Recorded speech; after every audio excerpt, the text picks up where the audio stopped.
I said that to somebody else. What that mean? What are you talking about? Maybe that's a West Coast thing. Good, maybe it is, yeah. Yeah, I don't get out too much lately, so. All set? Okay. Welcome everyone to Northern Middlesex Council of Governments. It's Wednesday, May 21st, 2025, and it is 7 o'clock sharp. Like to start the meeting with a roll call, please. Mary? Dina Favreau. Christopher Boo. Here. Pat Rogers. Here. John Souza. Yes. Doug Bruce. Present. I think I heard that Heather was not coming. Correct. Michael Pestana. No. Phil is here. Here. Ron, Jim, and Jason from Dunstable. Not here. Wayne Janess. Joan Laddick. She can't be here tonight. Thank you. Jonathan Oh, Champa. you forgot Chuck is here. I got him already. Okay. Chuck, I got you already. Yes. Jonathan Champa. Alex Louder. Ron Cohane. Kimberly O'Brien. Christopher Barrett. Joan, I got, Oh, Yeah, Chris Barrett's no longer on, actually, but we'll get to that in a second. John Cunningham is here just representing. He just can't vote. okay, that's good. I got Joan and James Silva, are you here? Yes, here. I'm here. Oh, Joni is. Joan is, yeah. Joni's here, right? Okay, thank you. You got John here too. John. Yes. Oh. Thank you. See, annual announcements or annual council appointment reminder. Yes. So why are there not as many people here? Well, Okay. Oh. so currently this is the roster of Okay. who has been appointed. If you don't see your name on here, you haven't received any official appointment Oh, to be here. So we will continue you for tonight, but you have not been appointed in any way by your local board or the manager or anybody. okay. So Can you scroll down and see the rest? I will in 1 minute. Indeed, We'll see. If I always do, don't I? We're gonna start with Bill Ricka. Look at that, Bill Ricka's full slate. Woo! Chelmsford, full slate. Drink it. Well, that's a full slate. Technically. That's pretty good. And no date scheduled for the planning board. Wow, Dunstable hasn't scheduled yet. okay. Still don't have an alternate for Lowell, but that's a continuation. But these are the dates of when the people were designated, by the way. It's a 1-year term Yep. to be on the council, Okay, okay? Pepperell full slate. 3 for 3, wow. Good job. Tewksbury, I have Jonathan Champa. I did meet with him actually on Friday and provided a nice introduction. We had a nice meeting. He couldn't be here tonight, Okay. unfortunately, and the select board has not figured out when they're doing their designation yet. Same, and that's the same as the alternate will likely designate that too. Tingsboro will not be doing it until June. Oh, okay. Westford, as I noted, John is here this evening, but they had to move the designation to next Tuesday. Joni was designated. The select board will make the designee for Westford's alternate. So that is what's going on with the slate right now. Are there any questions? I've reached out to the town managers and administrators for about the past 3 months now to work on this. So I'm still awaiting Oh, the results. and it's all based on the election process. you know? Yes. Okay. Yep. Got it. So that's what that was. Oh, Joe Roberts here, okay. Joan just joined. Okay. Yes. Thank you. You're welcome. Okay, meeting minutes, minutes from NMCOG council meeting from April 16th, 2025. Any corrections, changes for the minutes? If not, need a motion. So moved. Have a second? Second. Moved by Jerry and Yeah. seconded by Mary? Mary, Yeah. and Kimberly O'Brien just joined the meeting. Okay. Okay, any more discussion on the minutes or not? All in favor? I'll do roll call, maybe, sorry. Dina? Chris Trabue? Abstain. Mary? Pat? Yes. John Souza? Yeah.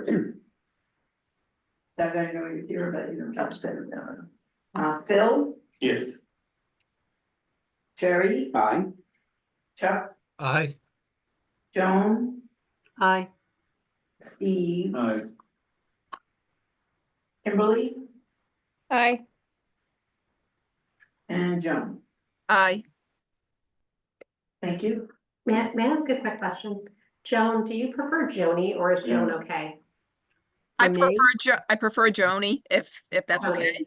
Yes, Okay. thank you. All right. Thanks. Now, which of the Jonies? We have- Westford? Westford prefers, okay.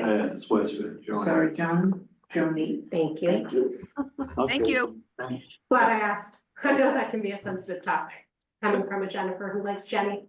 There you go. I get it. I'm a Stephen like Stephen. Yeah, see? Not Stevie? That's what my mother used to call me. Stevie. What a wonder, right? Okay, let's move on to financial report and warrant. Sarah? All right, good evening, everyone. Good evening. I am here to present to you the official warrant for the month of, well, half of May and half of June. It's pretty standard, as it always is, and we come to a total of 175, 780.99. This includes our accounts payable, payments to vendors, and 2 payroll periods. Are there any questions or comments?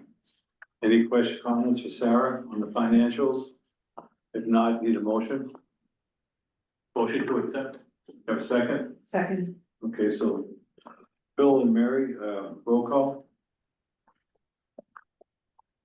Chris? Oh, aye. Mary? Aye. Pat? Yes. John? Aye. Phil? Yes. Jerry? Aye. Chuck? Aye. Joan? Aye. Kimberly?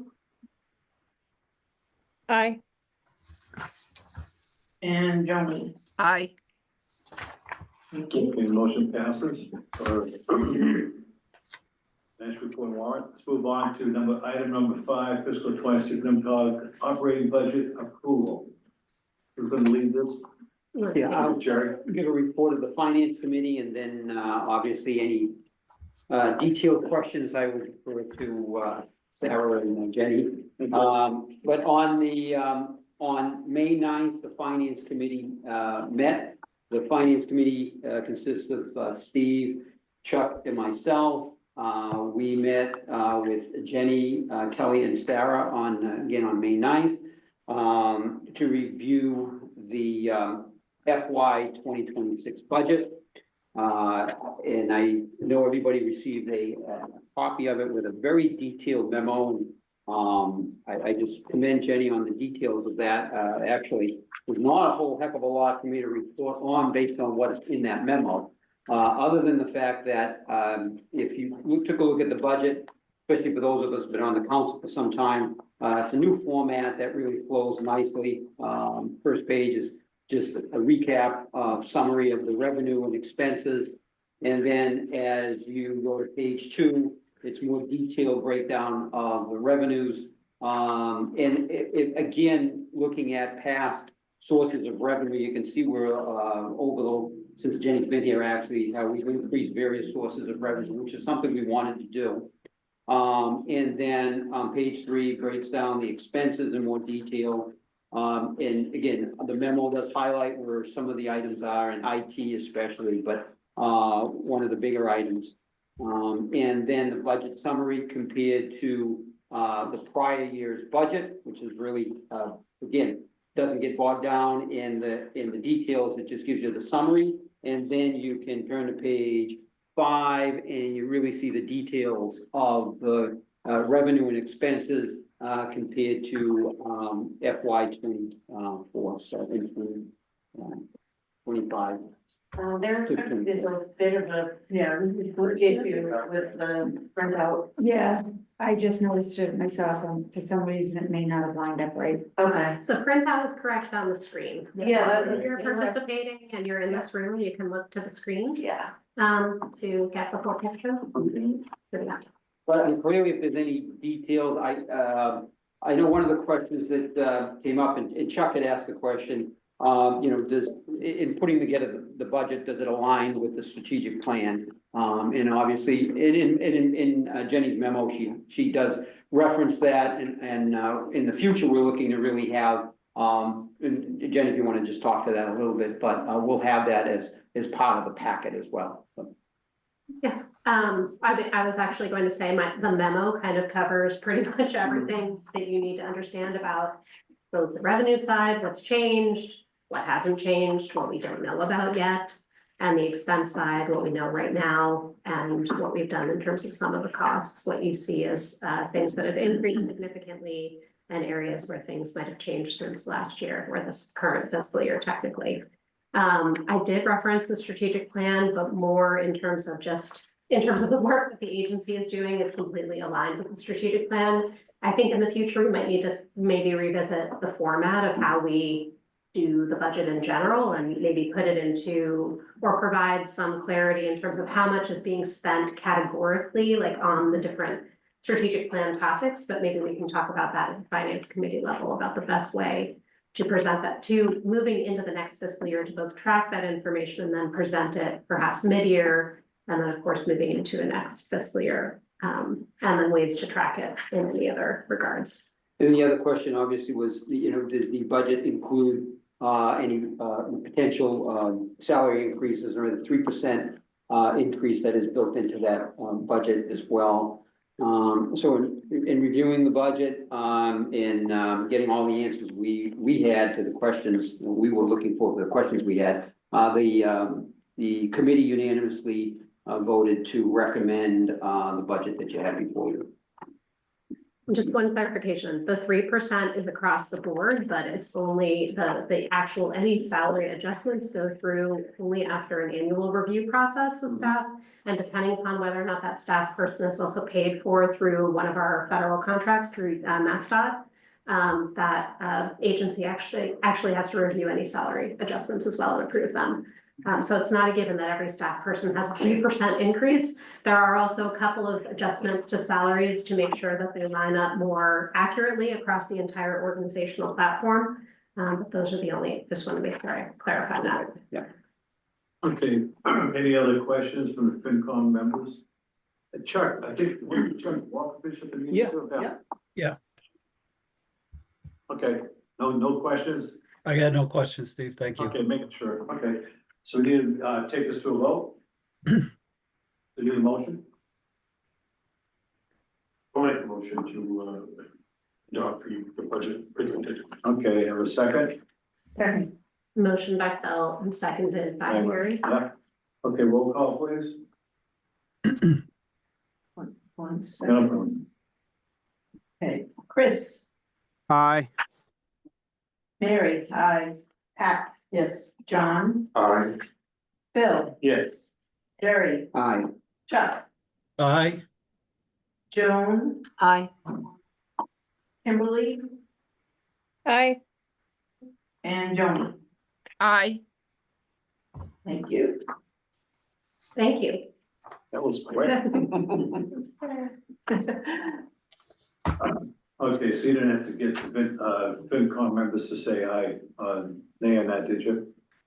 Because even though we all agreed, I didn't hear my name be mentioned just now too. That's because you're an alternate, Oh, that's correct. and you have a very fine town that everybody comes to.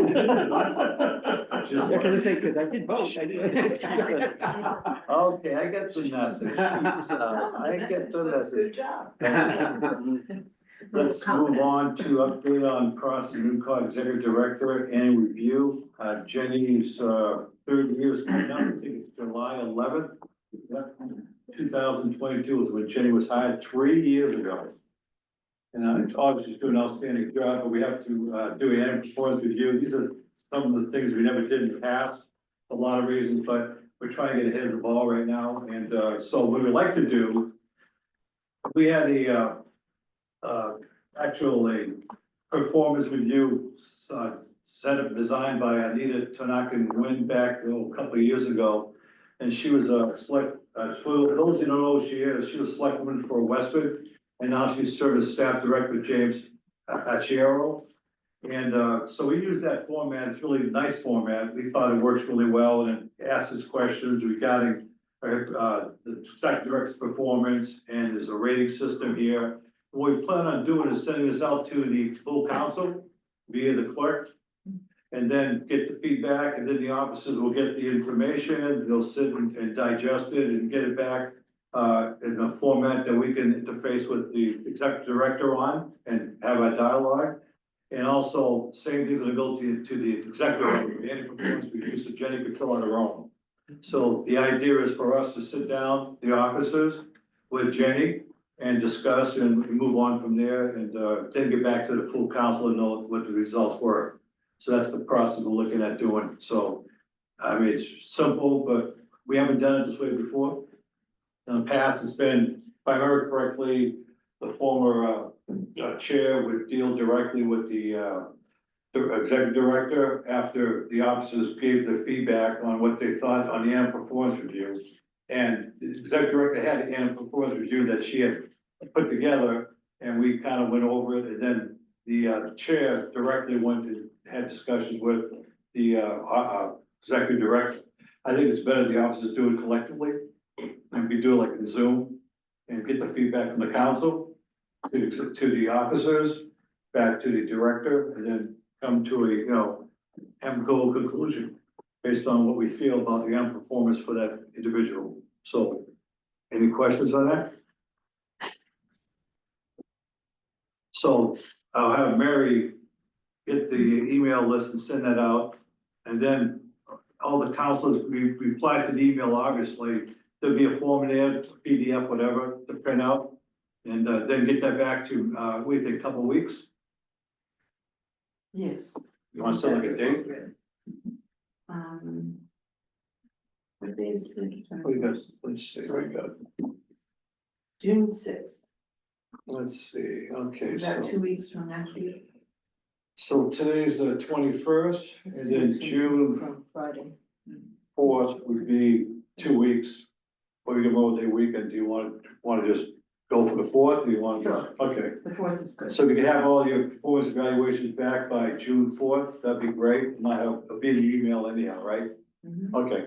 Yeah. Okay, Okay. short and sweet. Thank you. Let's move on to NMCOG bylaws. Jenny, you wanted to start the conversation on that, and then we'll Yes. jump in. Yeah, the bylaw review committee didn't meet. No. Yeah, we so didn't. we have not met. No, So there's no report from the committee, in case No. anybody was wondering. The task at hand from last meeting to this one was to provide comments. And we didn't really receive any comments at all that I can report out to anybody here. So the memo, again, for those of you who are new, I also spoke with you directly, so you know what the process was to get here tonight. But it's also outlined in the memo here.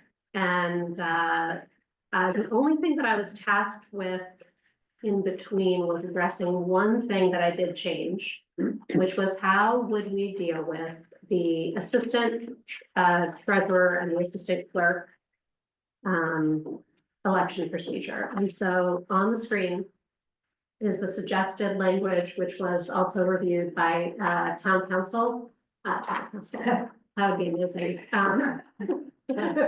Special counsel, who confirmed that this was an acceptable Good, format and okay. approach. So that is the language highlighted in red here. so that's the only change that was That's the made only change that was made. since the Yeah, draft was sent no out. other changes Okay. at this point. Any questions for us on this particular change that Jenny showed from the council members? Yeah, I mean, that's still doesn't say how they're selected. I mean, what if you have 3 or 4 people that say to you, I'm interested? Do you pick? Is that what this implies? Me Or it says personally, council members submit their names to the executive director? yeah, and I provide them to the council. So you all would vote at that meeting, Okay, yeah, okay. Liaison. in advance of the first regular council meeting following the election. Maybe I get, because the language is designate rather than elect, I guess is probably what gets. Well, because it's not really an election, it's Yeah. a designation, so, I, Interesting. But we're still gonna elect, right? It's still gonna vote. you're gonna vote. Okay. It's semantics, I guess. I guess so, Yeah. yeah, I guess it's not like an election Right. in the sense that there's a ballot. Right, I get it. Any comments from, You could potentially make a choice to Pat's point. No. any comments from any councilors online? Making sure. Okay, Okay, so, yeah, so I guess that means since our election is in September, so it'd be in October that that would happen? Yeah, for the election. Mhm. right. Okay. Or November, probably not at the annual meeting, but really in November, the first regular meeting. Technically, following the election means the election, that's why when we were looking at the annual meeting description, I call it an election. Because what's happening is the Right. slate is designated in September, Right, but then we actually seat everybody at the annual meeting. So Right, that's technically the election night, and technically from the floor, you could have other people say they want to be on the ballot or, Mhm. nominated. They can nominate themselves at the annual meeting. If you did it that way, you could technically do it that way. In your current, in the bylaws right now, it could actually happen that way. I think we talked about whether or not that had happened Yeah. like previously. I'm a little confused, you're talking about the actual election. Yeah, technically September is when we have the slate. And Right. then at the annual meeting is when we have that's the formal seating of the officers. Actually, For the conclusion of. Yes, so the election. votes in September for the. The for vote the is in office. September, but they take They away take their actual their seats positions in seated October. in October. Okay. So it's just the next month. Yeah, okay, I mean, basically, somebody's working now, it might work itself out, as people start getting used to the form. And again, if there's anything we need to change down the road, we can still do that. With any kind of, Mhm. bylaw review amendment, whatever, so if things just don't work out the way the council wants to see it work out, so it's a little more smooth, streamlined, but it's a lot of work went into this, and, I want to thank, Jerry and Pat and Doug and Mary working on this. It wasn't as laborious as I thought it would be, because the heavy lifting was really done by Jenny and town and council. And, so, and Kelly was there too, so we had, Watched it. yeah. We had a good team, and we think it went pretty well, so, it needed to be done. The last time was updated was 2017, well, the councilors don't know that. So, but other than that, if we're not hearing anything else, then we need to, vote on this bylaw, so, I just have, oh, good. on section 3, at the very beginning, it says, at least 30 days prior to the first regular meeting. Well, first of all, we only have one regular meeting, so, anyway. But, I mean, that would be earlier than the May meeting, because, like, for right now, we're less than 30 days from the June meeting. So if you were to have this in effect right now, Yeah. you'd be late. Yeah, I would be. Yeah, well, I get it. so one other thing we can do is we can, this was the other thing I was thinking about, the annual meeting month. Is if that was in November instead of October. Oh, yeah, that's true. So this was something that didn't come up at the bylaw in any of our conversations. No, But I was thinking about the months. might be, Also, the fact that, like, as I pointed out at the beginning of the meeting, this wouldn't have occurred to me until looking at the appointment situation. yeah, that's That true. some towns Exactly. don't have town elections in time. for any of this. Yeah. Like even now, in our current You're bylaws, right. they don't really, it doesn't really work. So it could be, we move the months forward a little bit. basically. Yeah, it's good. Or, Just the third week in November oftentimes turns out to be Thanksgiving. Oh, no, good point. Mhm. Well, the meeting would be on Wednesday, so. Yeah, it'd be a turkey meeting. I feel like I heard somebody say that earlier. I don't know. We could have Thanksgiving together. What do you think, Jen? How do you want to address that then? I mean, I like your idea. Now it's thinking about Thanksgiving. I don't know. Seriously, you know, people on another planet by then. These are the bylaws that are new. I think this is 1 year that might happen, Mhm. and from hence, after that, we will be sure that we hit the dates that are in this. Yeah. But Okay, we took a long time to go through this. I know. Yeah. I know. Must- I must agree. The acknowledge thing is that. though, that the issue that we're raising right now, just to be clear, is that seating the nominating committee, this point that is being raised by Pat, Yeah, is that technically, if we did this 30 days prior to the first regular June meeting, which is before we have all of the appointments. Yeah. Unfortunately. I see. So there are 3 towns right now that have not provided their designees to the council. So that's sort of a problem. should really be after the appointments, full slate. The way that you've been doing it, and which makes sense, is that you wait till everybody's appointed. Yeah, Unfortunately, that's not in June. It's not until your June meeting. The June meeting is when definitely we have a slate, but it would mean that we So, have to. so the appointment need to be made by May 1st or in May? The appointments. Well, the appointments for, No, the appointments happen after a town election. Like whenever the first organizational meeting Right. is, it's after a a staggered. town election. It's always been that way. That's actually in, like, So, law. but your idea that we move it to November it solves the problem immediately. Instead of we have to wait about Thanksgiving, we have a special meeting for week in November. Well, we could also have, we can have a different kind of annual, there's an annual meeting that's just like an annual business meeting. Yeah, That's just like a regular, like that's what I'm like we were saying. talking about our 15-minute meeting. Well, yeah. And then there's like the party that we wanna have, which is an annual meeting. Mm, Right. Yeah. So that doesn't have to be on the third Wednesday of the month, Except technically, for right? two meetings, yeah.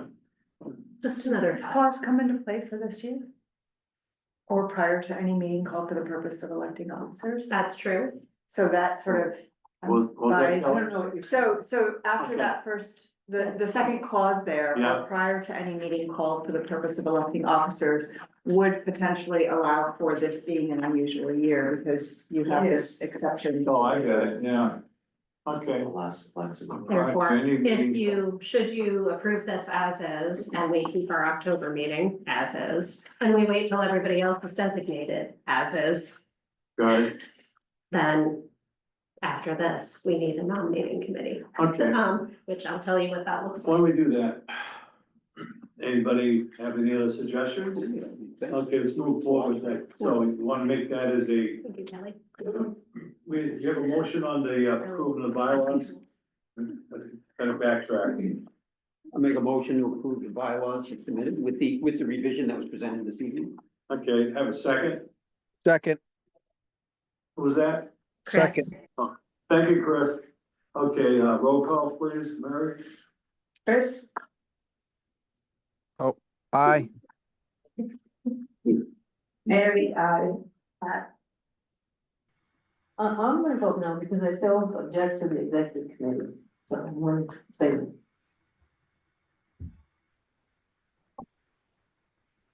John, I,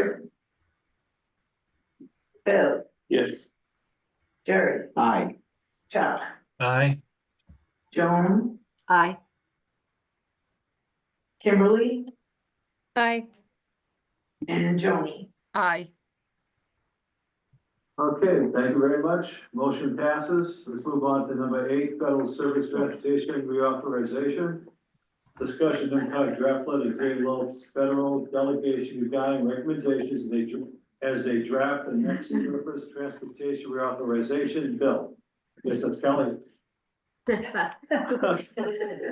look like you wanna talk about Yeah, this. is it? No, maybe not.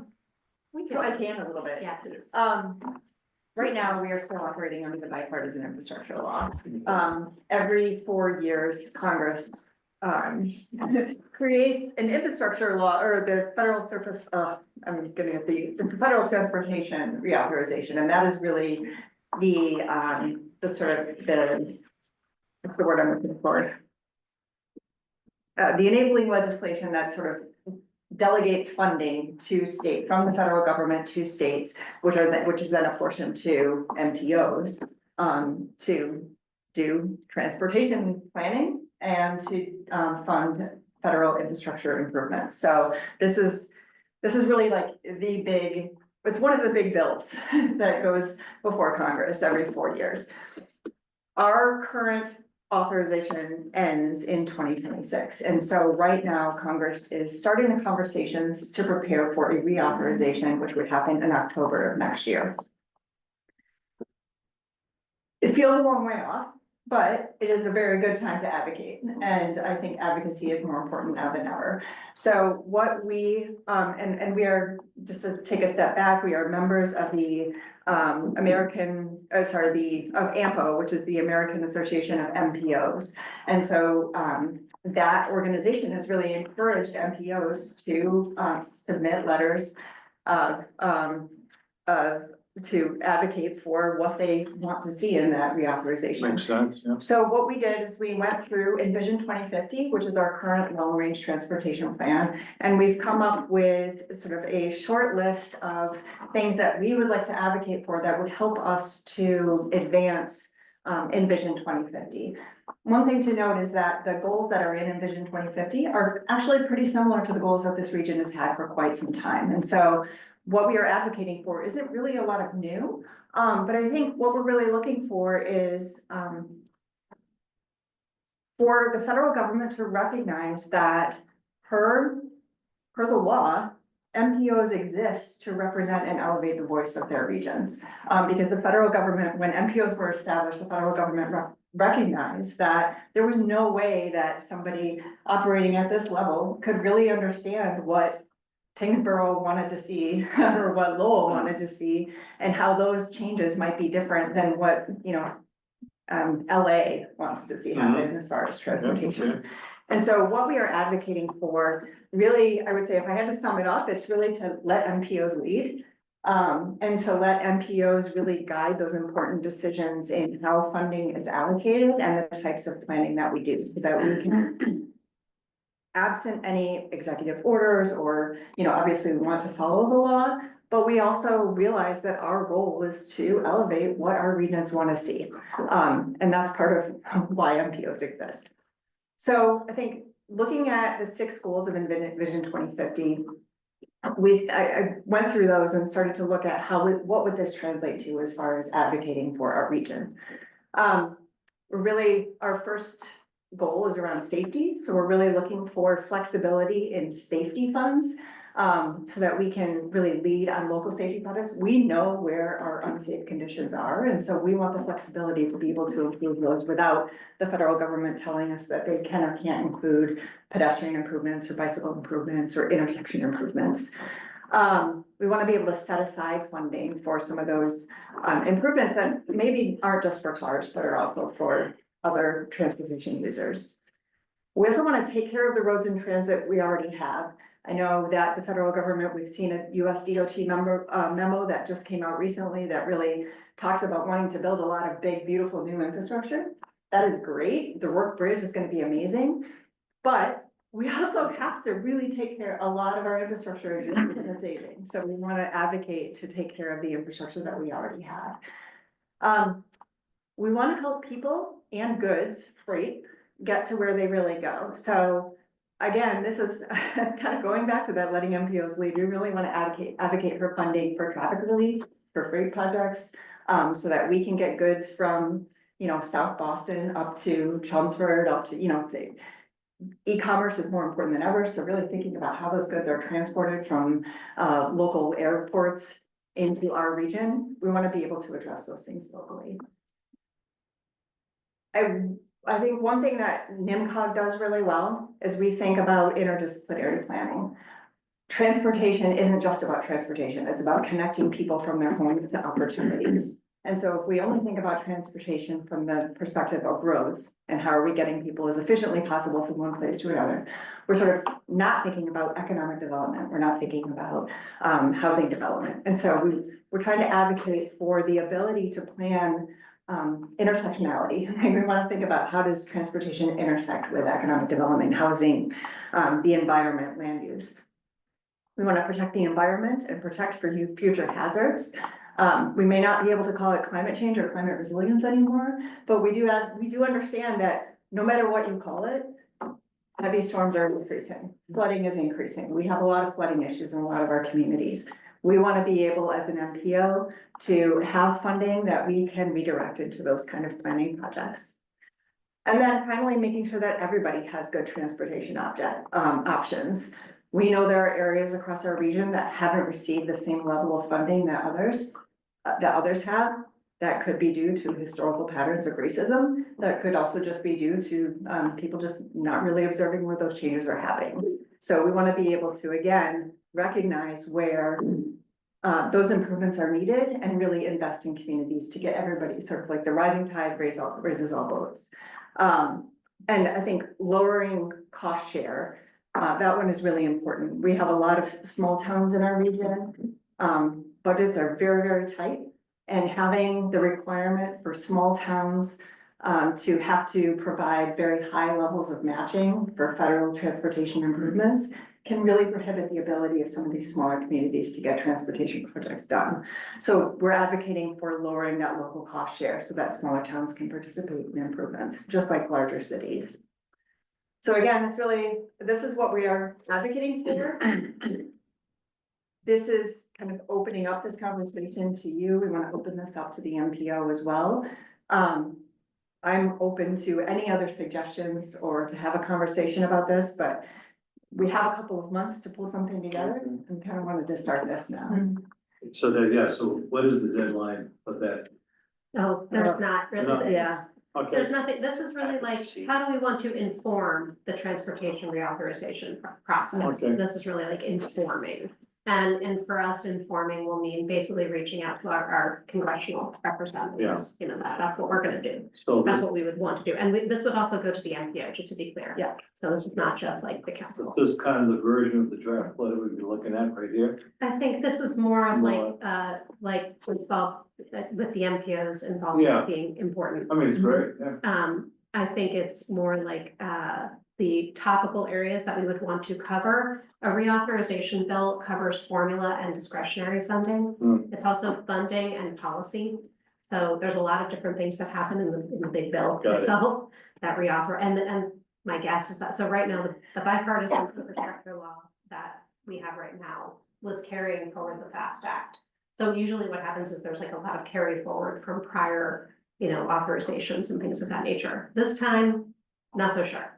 I'm also not so sure about formula funding and what that might look like and what changes might be coming. I don't know if those changes actually will happen for this coming federal fiscal year, in fact, even though we know, technically know in quotes, you just voted on the budget, so you're like, you better know. But what I know is what they tell them. No, I know what I know right now. But what's gonna happen in September or October, I definitely don't know. Depending if you know, and I don't know. Let's talk about that. But anyway, I digress into the note. So this draft letter goes to So- the NPO coalition, basically? No, this will go to the MPO, our MPO. Oh, okay, Yeah, I got our MPO will discuss it. it, okay, The thing there is that our MPO is chaired by MassDOT. So, what happens is most of the money goes to MassDOT, right? That's how it works. And then there's other things that MassDOT does in the process of providing funds to each MPO. So they might have thoughts and Yeah, feelings I about our communication, but we can have our communication to our federal delegation just as much as they can. Most importantly, just one last thing. In case you're wondering, in the past, NMCOG has provided some guidance when asked to the federal delegation if they had any questions about reauthorization. In the past, however, and particularly with the last, I think it was from 2021, actually, Beverly was asked which projects would reach top priority. And that is what was sent and provided to Congresswoman Trahan's office. I don't think that we had any other course. I could not find or identify any other communications or correspondence. Doesn't mean that it didn't happen, but that is the most recent one that I could find. Other than that, there hasn't been any other advocacy of any nature. Okay, Jerry, you have a question? Yeah, just a question, because you struck something, Kelly, because I've known some people over the years, and I felt strongly on this, and I don't hear any more talk about it, and I don't know whether it's appropriate for the MPO to at least have that as an issue, but you mentioned about economic development, access to economic development. You know, the jobs in the financial district in Boston, and, you know, trying to get from North Station to South Station is just awful, right? And that's been an impediment for folks that live around here. Yeah. To access jobs there and still live here and be able to commute in a reasonable timeframe. And I know there's been some things, I think geographically makes it a little bit more difficult logistically to connect that now, but is there still any discussion about that? Because that would be crucial for this area to open up opportunities for high-paying jobs and to live in communities that are not as expensive as, you know, Cambridge and Somerville and those types of communities. Yeah, I mean, I think that would definitely be something to add to this, and I can yes and it. Yeah. Also thinking about extending the Lowell line up to Nashua, because we aren't just Greater Lowell, we are Greater Nashua. And there's a lot of, transportation back and forth. So that is another critical link that if we were gonna advocate for rail improvements, I would want to think about that north-south station connection, but also connecting up to Nashua. And what you're saying, Jerry, are you referring to like connecting North and South Station? And Yeah, that link. that would be, There was a lot of talk some years back, and There- people were advocating for that, and Yeah. I know some things have happened logistically to make that even more difficult, but. Okay, any more discussion on this before we take it to a vote? so what we're voting on is to authorize, Kelly and Jenny to draft the breakfast letter. That's correct. I'm not sure if we even need a vote at this point. I think this is, oh, you did, okay, sorry. You don't want to Okay, vote? sorry, I mean, I think what I was, this is what I was, yeah. let me tell you what I was thinking. I was going to say that since we had talked about what is the role of the MPO, we had a long conversation about this, in fact, Yeah. really in relationship to the bylaws. And one thing was the council could direct the rep to vote a certain way, and by that, maybe you do take a vote and say, well, these are some I priorities think it's to carry forward at the MPO meeting. So, and that whether or not they actually all land into some sort of comment letter or letter that we send, I don't know. But it's providing Pat right now with that directive. That would be my I think it's a reason. good suggestion. Yeah, so Pat, you want to make the motion? I don't think I should make the Okay. motion. Someone else. I can't either, don't worry. I'll make that motion. Thank you. Yeah, I'll make that motion. I'll second that. Okay, very. okay, so I need a vote, so roll call, Mary, please. Chris, Aye. Mary, Pat? Yes. John, Aye. Bill, Yes. Jerry, Aye. Chuck, Aye. Joan, Aye. Kimberly, Aye. and Joni. Aye. Okay, Thank you. motion passes, thank you very much, sorry for that. See, number 9, federal fiscal year 2025 Unified Planning Work Program.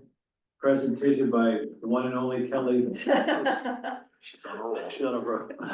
Deb Turner, draft annual work plan, which identifies Northern Middlesex Metropolitan Planning Organization, planning priorities and activities to be carried out by NMCOG staff. Okay, Kelly. All right, and I apologize, I know there's some of you here who I haven't met. I'm Kelly Lanema, I'm the deputy director at NMCOG. I also manage our transportation team, which is why I end up talking about transportation a lot. I do more than transportation, but that's kind of where the core of my work is right now. So as part of, we are staff to the Metropolitan Planning Organization. We receive funding from MassDOT. It's called PL funds. These are planning funds. We get about it's $1.2 million as outlined in the budget. That is our federal allocation for the next federal fiscal year. That starts October 1 and it goes through September 30 of Is that September 30? Yeah, sorry, I have to do that knuckle thing in order to figure out if it's 30 or 31 days. It's September 30th now. So with that money, we have to look at our 14 staff and decide, all right, how are we gonna allocate that $1.2 million across our staff time for the next federal fiscal year? There are certain things that we are required to do by the federal government and by MassDOT. That includes things like creating a long-range transportation plan every 4 years.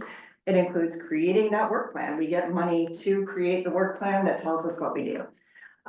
We also get funding to maintain our public participation plan and to, very importantly, do the transportation improvement program. And that is basically how we pass through funds from MassDOT and the federal government into transportation improvements like the Work Bridge, like culverts in Tingsboro, like Route 38 in Tewksbury, all of that. So those are things that we have to do. There are other things that every year we have conversations with our communities and we try to figure out what do we need to do for them. There are some things that we do regionally. We're currently working on a regional bicycle and pedestrian plan. That's going to continue on into 2026. And then there are other things that we do directly, studies that we do directly for our communities. So I just want to, outside of those things that we do annually, what we are going to be presenting to the Metropolitan Planning Organization next week, Wednesday, is our Unified Planning Work Program for the next federal fiscal year. And I just want to call your attention to a few things that are kind of unique to this next work plan. One is that we have a dedicated project code for outreach and engagement. And as part of that, I think one of the things that we've started to do as an agency is create sort of quarterly or even every half year or every couple of months, we do a big regional convening around different topics. And so that's something we want to think about doing in the next year. They might be about transportation, they might be about housing, economic development, but I think getting folks from across the region together to talk about these big conversations is really important. We are going to begin working on our next long-range transportation plan. So that's going to mean a lot of outreach and engagement to understand where are areas in our region that transportation needs to improve, what ideas do people have, what is the scope of work for that long-range transportation plan. That's going to be something we'll begin in earnest in 2027, but we want to start having conversations about it because it's a big conversation.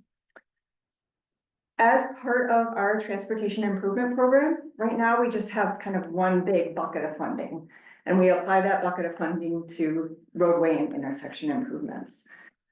One thing we want to study, and that's going to be in our next UPWP, is whether we should develop a dedicated TIP program for other types of transportation improvements. So, this year we have about $11 million that we're allocating for transportation improvement programs. What if we took $500,000 to $1 million of that and we dedicated it specifically to sidewalk and bike improvements? And so, a community that was struggling to pay for a mile of sidewalk could apply for funding for that and they would get that funded through the TIP. We want to study to see if that's possible. I like that. We also want to study whether or not we can take some of our TIP funds and help our communities pay for design work. Design is a huge hurdle to getting projects on the TIP. And so we want to see what would the appropriate amount be? How would we even administer a program like that? But that's going to require study. So we want to study that in 2026. For traffic counting, we're creating a digital platform for reporting. And so this is sort of an interface where people can go and actually download traffic counting data.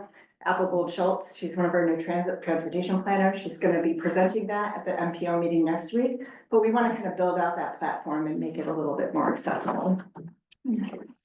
We're proposing to do two specific area studies. One is Lowell and Tewksbury, where those ramps come off of 495 onto Woburn Street. There's a Home Depot distribution center that opened there recently. Yeah. And there's been, whether it's perceived or reality, there's been a lot of increase in heavy truck traffic delays. And so the city of Lowell and Tewksbury, the town of Tewksbury have asked us to study that corridor, look at safety improvements, whether a signalization is warranted, and just kind of also thinking about the surrounding land use and how we could make that a better condition. We're also going to be looking at the Dunstable Route 113 corridor. So this is kind of very different condition than the Woburn Street. But looking at, kind of land use, transportation, how do we introduce complete streets, which is like sidewalks, bicycle infrastructure, maybe some traffic calming as you enter into Dunstable Town Center to make a sense of place. And then, implementation of our Vision Zero plan through road safety audits.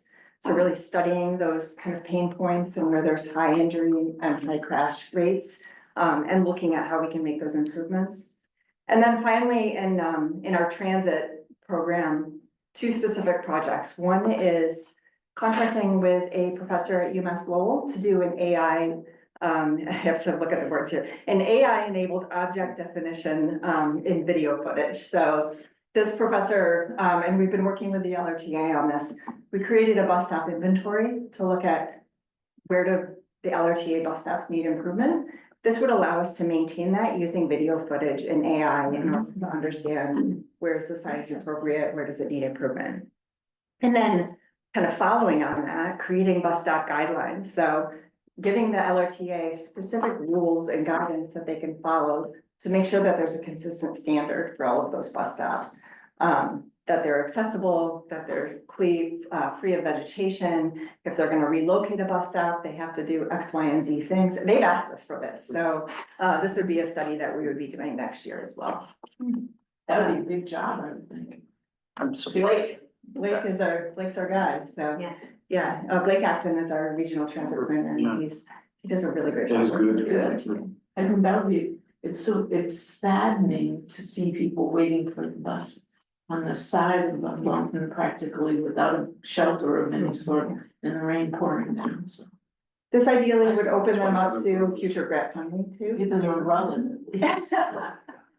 That's a very good one. Those are the projects that we're looking at doing in the next year. Obviously, this will go to the MPO, they release it for public comment, so you're all invited to provide comment on that. And then we'll bring it back in June and they'll vote on it, and then in October, it would be the work that we would start on. Any questions, Kelly? Great report, Kelly. Any questions, Kelly? Hearing none? Okay, executive director report, Jenny? Yes. Down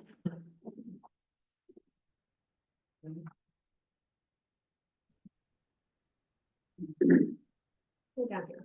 You pretty much just got an update on the. Yeah, I'm not talking about that anymore. So,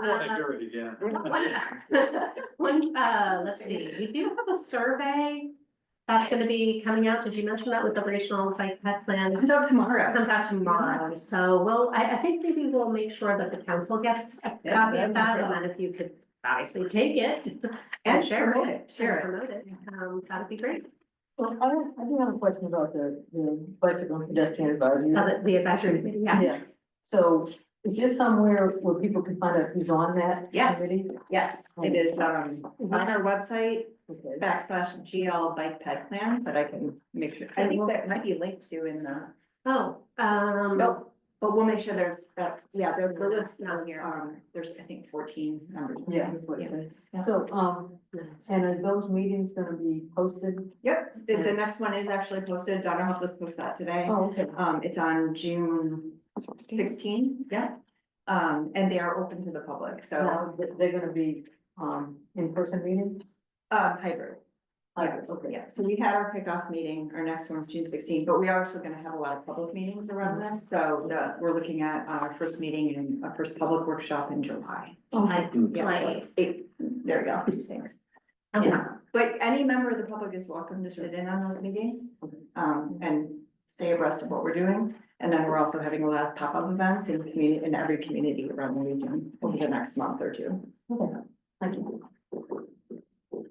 and Marlies, actually from Billerica, is one of the members of the Yeah. advisory committee, so he hasn't technically left NMCOG. The contact. In case anybody was wondering.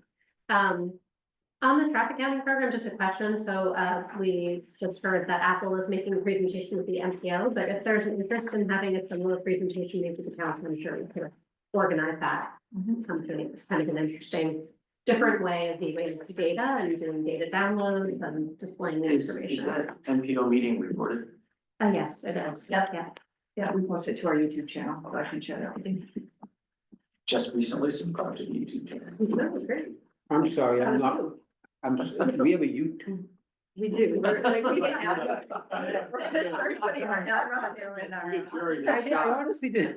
Do you want us to have a TikTok channel? I honestly did not know that. Yeah, we post recordings of our, Yeah, we all have of our, all the time, actually. yeah. Turns out. I didn't know that. I mean, we're on Facebook too, Yeah. and X, right? And Okay. Come on, Jerry. Oh, Instagram. We are definitely, we're most popular on Instagram, so if you want to follow us. Yeah. please do. Please, oh, yeah. Did like. Nice. All right. I'm sorry, I just like caught that. and I didn't- All right, okay, let's see, we heard about the LRTA project.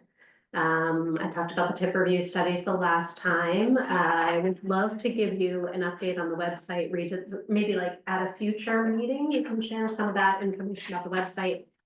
Most important things that I wanted to mention is that at the next meeting in June, you are going to have a copy of the SEDS. And technically, you will have, there's like a 30-day comment period for that document. So, the timing of, we heard from the Economic Development Administration that it's a priority to try to get it done as soon as possible, sooner than what we had planned. In order to increase the likelihood that our economic development district designation actually can move forward. So we have to, guess what, update our EDD application again.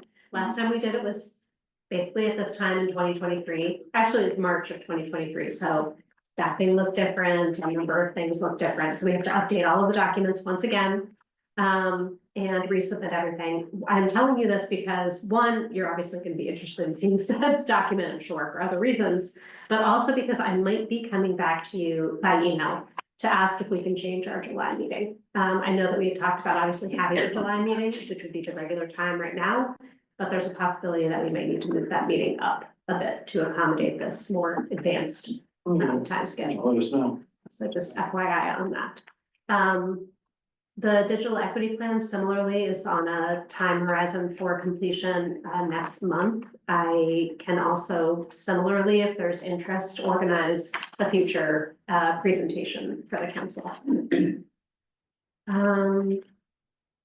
Let's see, been making a lot of great headway on the Regional Housing Services Office conversations and creation, and I think again, at a future meeting, we'll give a more solid update on where that stands. There's a lot of really continuation of projects from prior months, so I don't have a lot of specifics to report tonight. We've started one thing to mention is that the floodplain bylaw updates that we worked on for Dunstable were actually adopted at town meeting, although many of you also adopted similar bylaw updates. Dunstable needed support, and so we provided that support to them in order for them to have an updated and accurate bylaw and maps. Let's see. We started on an interesting project led by Kelly and with Apple, in fact, on sorry, not Apple. Isabel. Yeah.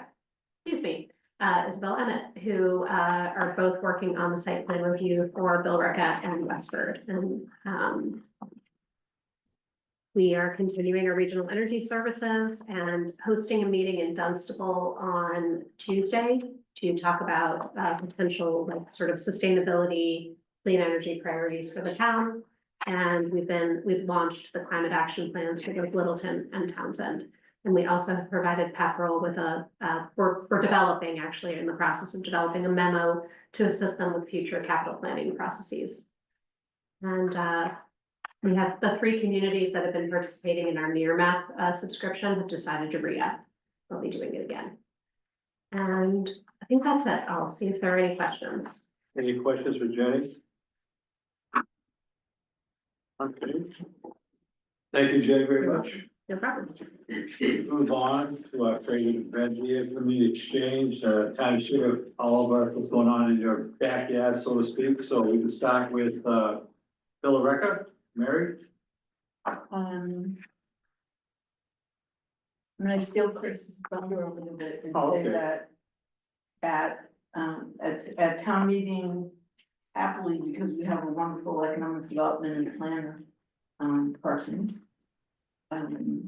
They town meeting passed the zoning recodification, which was for quite a while in advance of all the time, but it was resoundingly passed Oh. with great enthusiasm, so that was excellent. Sorry, Chris, I know that's planning, but. Oh, the no, alter- the no, alternate that's thoughts- fine. I was, I was gonna actually talk about something entirely different, so it was good that you actually brought that up. I was like, oh, I should have probably brought up the recodification, but it passed, yeah, it passed overwhelmingly, along with, was it the floodplain that Yes. we hadn't updated in forever, um, but I wanted to talk kind of about, we did have, the last Borica's planning board meeting was pretty good because, we approved, we do have a mixed use project that's in development right now, and we had just approved essentially for a light manufacturing or a brewery to go there on 279 Boston Road. So it's gonna be, if it all continues to go as planned, a restaurant, mini golf, and a brewery down by there. Sounds So, good to. yeah, so it will be a very, and and an LRTA stop as well will be added there. So that's just to so I don't know how that would work out with the AI thing that was already I think agreed upon. So that will be added to the stop just a little overs from the McDonald's there. So that was, and then also too, Kelly, I believe you were at our May meeting and which was going over the site plan, which I think was kind of the perfect case. We had 3 projects that really kind of sitted well with which each kind of won, where and we had sort of unique. Usually we don't have the projects out. One was a solar panel special permit, and it kind of, and then another was like a smaller mixed use. Someone wants to do a coffee shop by the town center, and then there was obviously the light manufacturing, the brewery was in there, and there was a few other bigger projects as well, but they all showcased kind of the need with the site plan review. So the exercise with Homer's Donuts there, I think went I think it went well, and just trying to get a good sense of the board. So I was happy to see that there, and then I think the projects demonstrated kind of what we were looking for. Hopefully that data can be somewhat useful to you guys. And yeah, that was what was kind of going on there. I mean, hopefully we'll continue to have some more positive economic developments, and yeah, so. Okay, thank you, Chris and Mary. Let's move on to Chelmsford, start with Pat.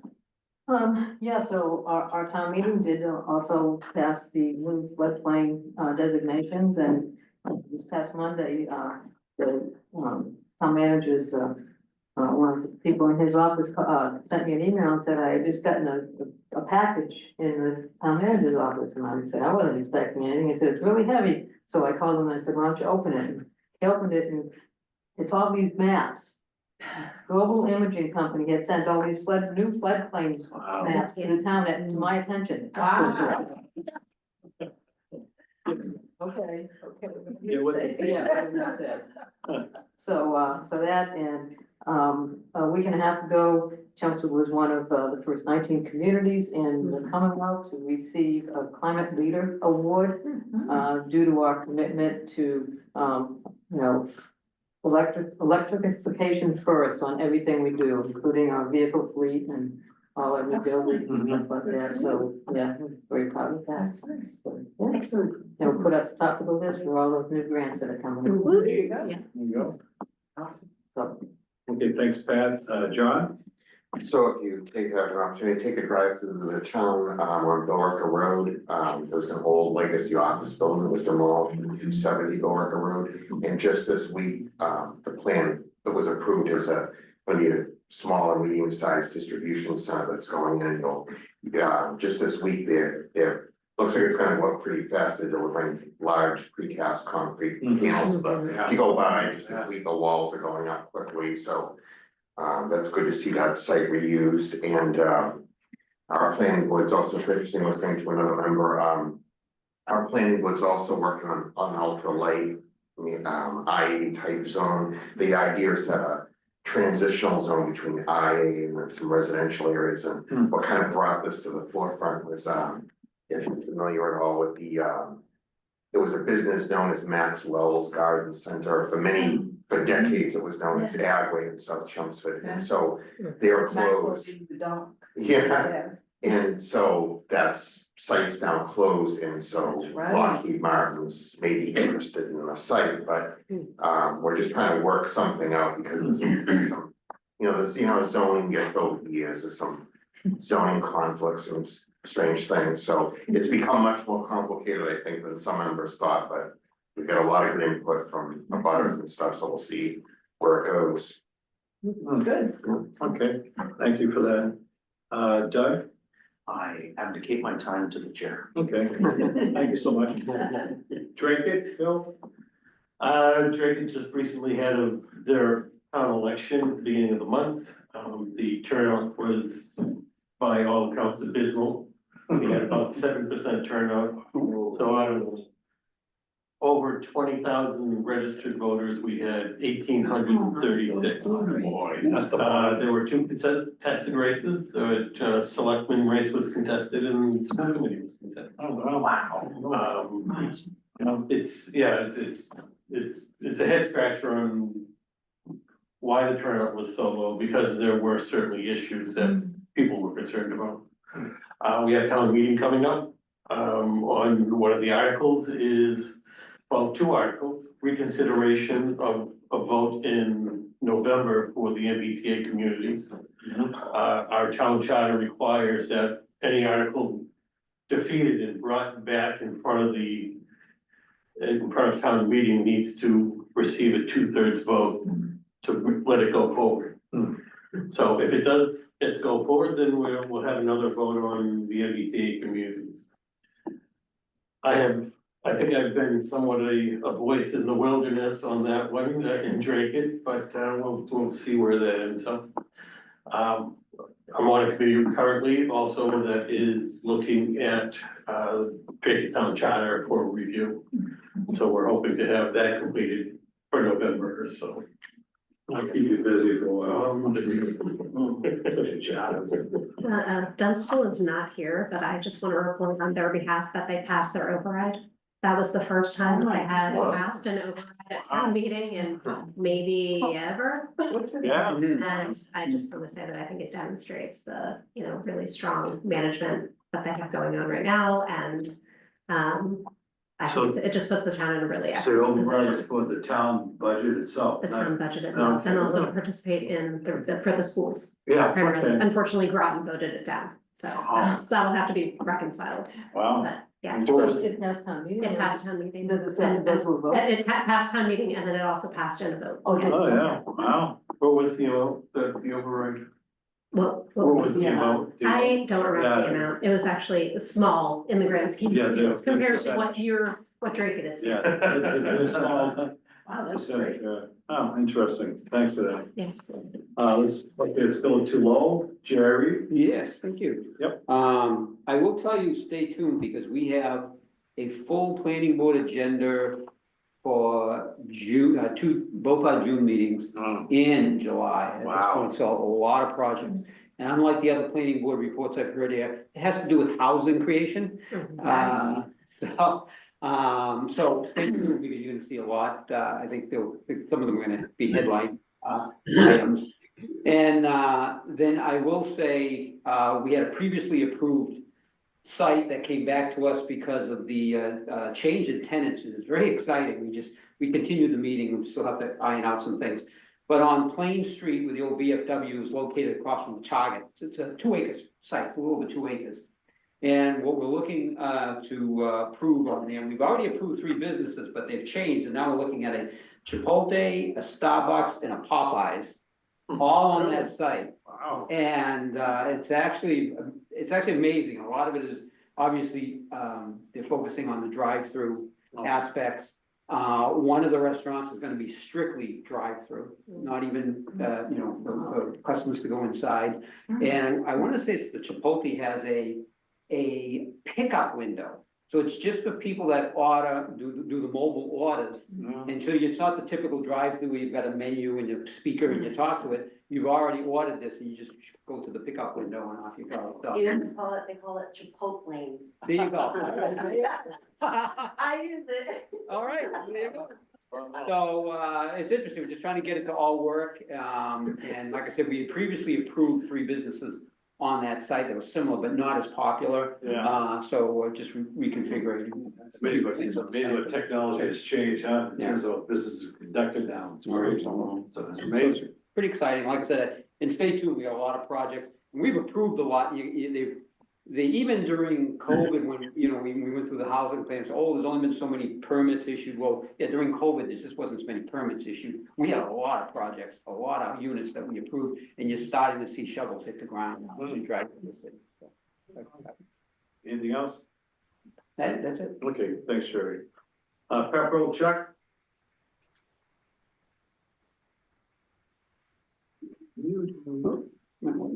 Chuck, you're muted. Well, now I gotta start over again. But we did have our town election. We weren't as dismal as the other town, but we only had like 1,400 voters. And that's surprising because we did have a contested select board race and a contested school committee race, and we had an override vote. So only around 10% of our voters showing up for those 3 types of things is pretty sad. We did have our town meeting, our annual town meeting, and like others, our floodplain bylaw did pass, and our budget did pass, even though it was in deficit. But given the things that the legislature is doing with some of the school funding, we think we might be able to come out close to budget. We're in deficit by about $350,000. So we're still plugging along, but not much else to report at this time. Okay, thanks, Chuck. Joe? I have a few things to say. We had a kickoff meeting for the housing production plan, and that was on May 8th. It was just with the Pepperell housing people, and there's a housing authority, and there's the affordable housing group, and that was really successful. They were really pleased to get together to talk about options for the housing production plan for the future. On another note, we have a new website now called Discover Pepperell.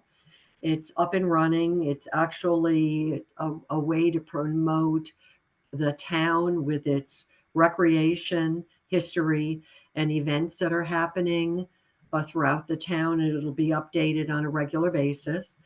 Our planning board is dutifully working on updating the table of uses for the zoning to make zoning changes. It's a slow but steady process, but we're working through it. And then the last one I wanted to talk about is called our wayfinding project. And that's been resurrected in Pepperell, where we have 3 big signs throughout the town. And what I've done is I've worked with Steve on our economic development committee, and we have another lady too named Karen, and the 3 of us have worked to secure ads from local businesses for a very small amount of money, so they can put like a little logo around the map that we have there, and people will walk up to the map and there's a you are here, and they can have QR codes on their ads, and it will allow them to be able to access different components of the town, whether it be recreation, like softball, baseball, soccer, those will be on there. It'll also be trails, as well as advertising for the small business. And right now, we can only take 24 ads per map, and I've got one filled already. So I'm really excited that this is moving forward. And I think that's it. Thank you, Joan. We also have a Steve, yeah, go ahead. We have a carnival coming to Pepperell. Yeah. It's called Cushion Amusements, out of Wilmington. It's gonna be June 12th through the 15th. as part of the Pepperell's 250th anniversary committee, process of getting, good things to happen for the town of Pepperell and celebrate our birthday, which is actually August 23rd, the 250th. Yeah, thank you. Well, okay. Steve, And, you yeah, aged that's well. But we're excited about it because last time there was a carnival in Pepperell was like, I think 15 years ago. It's been a while. And it really drew a lot of people, then things happened, people got away from it, then, so we started looking at other carnivals in the area, it's very hard to get them to come, this actually, Cushing Amusements, they were fortunate, they were the last ones in Pepperell about 15 years ago, so they knew the whole lay of the land, and they said, we'll be there, so we're like, great, so we're looking forward to that. Tingsboro, Kim? Hi, I'm sorry to say we'll continue saying that we had very bad turnout for our election. There you go. But we also had only one contested race and it was the Library Board of Trustees, so not terribly. Sometimes that's competitive. At our town meeting, we did pass floodplain, so that was a good thing. And just wanted to ask and throw out there for some help. We have some money in our Affordable Housing Trust that we were hoping to set up a rental assistance program. And the town put out, I think, in like an RFP asking for maybe some sort of a nonprofit or something to help us administer such a thing, and we didn't get any responses. So if you have thoughts, anything you can help us with, we'd really appreciate that. And if you wanna reach out to me and Kelly, we Yeah. have some experience with that. Okay, great. And Thank you. Can I add, Kimberly, that Westford, Go ahead, Jody. we set up, the Affordable Housing Trust set up a Westford rental assistance program also. Ours is being managed by the Westford Housing Authority, so I don't know if you have a local housing authority in your town that would actually look at managing it for you. But Okay. ours has been pretty we've had it going for, well, we're on year 4. So it's Okay. helped a lot of people. Yeah, all right, great. Maybe I'll reach out to your housing authority and just, maybe ask how it's going and then reach out to our housing authority and see if they might be interested. But yes, and we'll also reach out to NMCOG. Thank you. Appreciate it. Okay, thanks, Kim. Jody, anything else from Westford? Yeah, just a couple of things. We had obviously our town elections too. Due to retirements of 2 select board members, we do have 2 new folks on our select board of 5. So changing times for Westford there. Our planning board, there was only 1 member up for reelection and he was reelected.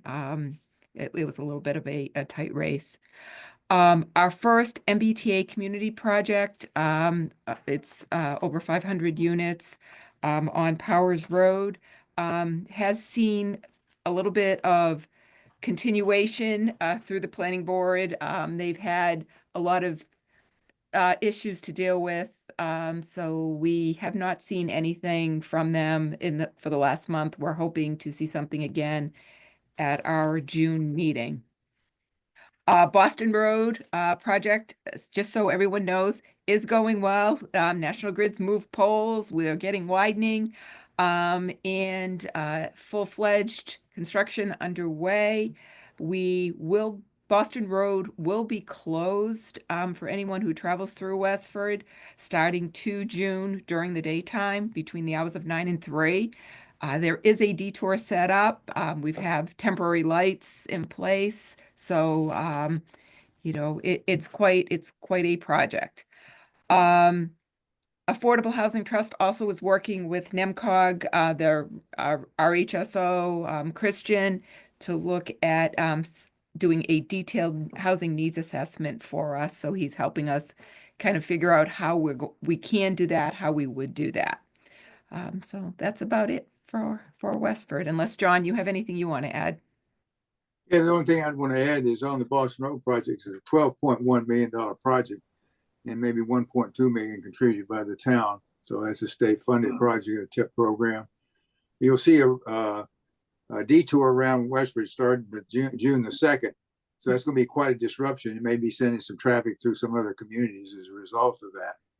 And then they finally finished the award paperwork for the library. So the library is in a temporary location on Route 40. And now our library is going undergoing a $32 million expansion rehab. About a year and a half, maybe a year and 3/4 program starting real soon. That's it.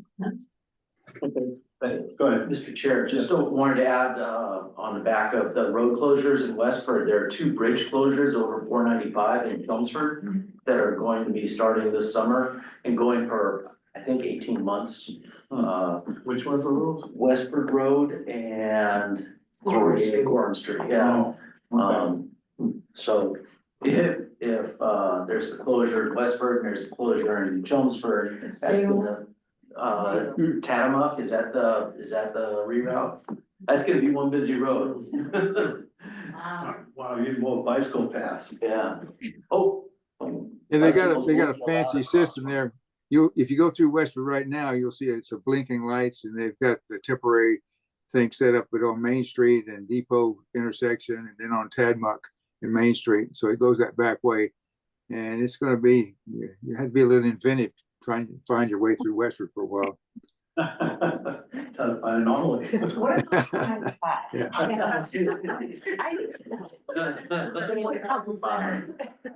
Well, thank you all for community reports. NMCOG reminds and announcements, excuse me, Northeastern Massachusetts Brownfield. That actually happened yesterday. Oh, did? Oh, God, make one. If you missed it. I missed it. Check the next one here. Oh, MPO meeting May 28th at 2 p.m. And then NMCOG council meeting subject to change. Was that the one you were talking about, Jenny? Right now it's June 18th. Oh, July, sorry. Okay, so next meeting for NMCOG is June 18th at 7 p.m. And item 13, any other business not known at this time of posting the agenda, anybody have any? Yeah, just, well, one, I just want to say congratulations to Chuck for winning his reelection. By the way. Thank you. Appreciate that. Thank you. Glad to have you. We're glad to have Chuck, that's for Yeah. sure. And also, so the next meeting in June, we're gonna have the SEDS presentation, and we will vote to basically endorse the document is what we need. That's the technical term for what needs to happen. And you'll have a presentation, you'll have other information about that. It goes to the SEDS committee, I think, June 5th, for their review as well. We might need to move the July meeting though, so we'll figure out what we need to do at that time. And it needs a 30-day comment period, so I have to figure out the exact timing of everything with Chris. We also will do some seating of committees. Now that you've voted on the bylaws, we'll move that onto the June agenda for seating the various committees. We had an annual meeting conversation. There's still openings if anybody wants to help plan the annual meeting. I didn't know you could have one. I saw Pat. What's going on? Have an annual meeting. Oh, Well, if okay. anybody else would like to join before the next, probably, council meeting, we can meet again. Anything new on that? Just for your small discussion? Yeah, one thing that I wanted to mention is we talked about potentially having an awards, program. As part of the annual meeting, there would be a staff award, potentially also a council member award, and also potentially an award for somebody from our delegation, our legislative delegation. And that the speaking program could either be a speaker from the outside coming in, or one of the people who are an award recipient providing a presentation. So we've got some interesting options. It will be just desserts plus cheese and fruit, which apparently is dessert. And there will be a very long period for networking and socializing, much more flexibility in the room that we're going to be in at Chelmsford Center for the Arts. Oh, good. Very beautiful space compared to where we were last year, just a little bit bigger venue. I think those are the main points. The other thing that I wanted to mention to all of you, I might have mentioned this earlier, but I forgot to mention it during my executive director's report, is that the CEOs who meet monthly are planning to have a legislative breakfast in November. And I don't have a lot of the details about it, but I believe we're going to focus on transportation. So I will provide any details about that. And of course, if you have any interest in attending, you're more than welcome to. Okay, thank you, Jen. You're welcome. I think the last thing is adjournment. Motion to adjourn. Second. All in favor? Aye. And think of Veteran too this World Day weekend. Thank you, Pat. Thank you, everyone. Good night, everybody. Good night. Good night, everyone. Have a good All right, one. good night. Good night, everyone. Bye.